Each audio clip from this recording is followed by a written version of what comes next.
Depuis 2016, Jennifer est en couple avec Ambroise Fieschi, un entrepreneur d'Ajaccio qu'elle a épousé le 21 août 2019. Mais avant de trouver l'amour dans les bras de celui qui lui a donné son troisième fils, âgé d'1 an, cette native du Scorpion a connu d'autres romances, notamment avec des personnalités célèbres. Mais que disent les astres de ses relations passées avec Maxime Nucci, père de son fils Aaron, 18 ans, Thierry Neuvik, papa de Joseph, 8 ans, et enfin Jean-Pascal Lacoste, son crush dans la Star Academy, il y a de nombreuses années. Lorsque l'on évoque les histoires amoureuses de Jennifer, les mots qui viennent à l'esprit sont intenses et mystérieuses. Pudique, secrète, la chanteuse de bientôt 40 ans, le 15 novembre prochain, fait tout pour protéger son jardin secret et vous ne savez jamais vraiment ce qu'il se passe dans sa vie amoureuse.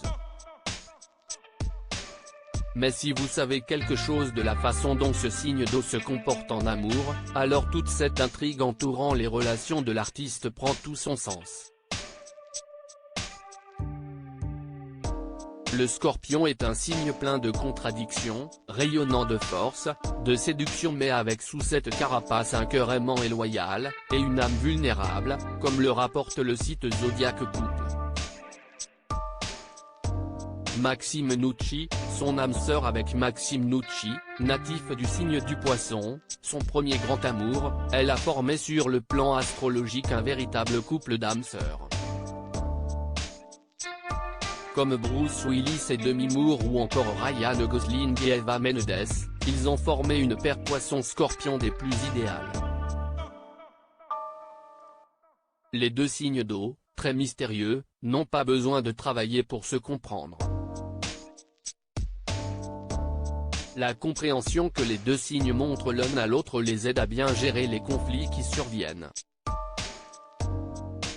Et même après leur séparation, les parents du petit Aaron se sont toujours épaulés pour le bien-être de leur enfant, comme elle l'a fait savoir. Cela nécessite une vraie organisation, je suis vraiment aidé par leur père. Sans eux, sans ma famille, je n'aurais jamais pu tenir, avait confié l'interprète de Je danse. Coup de foudre pour Thierry Neuvik. Parmi ses pairs, il y a Thierry Neuvik, natif du Lion. L'homme Lion et la femme Scorpion ont une compatibilité presque parfaite, ces deux signes étant très fiers et secrets. Il est fasciné par sa profondeur mystique et la femme Scorpion le rendra amoureux très vite, ce qu'il sait passer pour le comédien sur le tournage du film Les Francis. J'y ai rencontré l'homme de ma vie, merci le film, s'était-elle réjouie dans Femme Actuelle. Ça n'est pas toujours comme ici l'amour, le vrai le seul. On était terriblement gênés pour la première scène d'amour. Mes copines corses, qui suivaient Mafiosa, m'ont dit tu vas tourner avec Thierry Neuvik. Moi, ça ne me faisait ni chaud ni froid. Mais la nature jalouse et possessive de ces deux signes peuvent avoir raison de leur amour. Enfin, retour sur sa première idylle avec Jean-Pascal Lacoste, qui a son soleil en Gémeaux. Comme le prince Régnier et Grace Kelly, ou encore Lenny Kravitz et Lisa Bonet, ils ont formé un duo Scorpion-Gémeaux. Habituellement, ces deux-là ont une compatibilité plutôt faible. Mais s'il y a bien une chose qui amusera la femme Scorpion dans cet univers, si est-il l'humour de ce compagnon Gémeaux.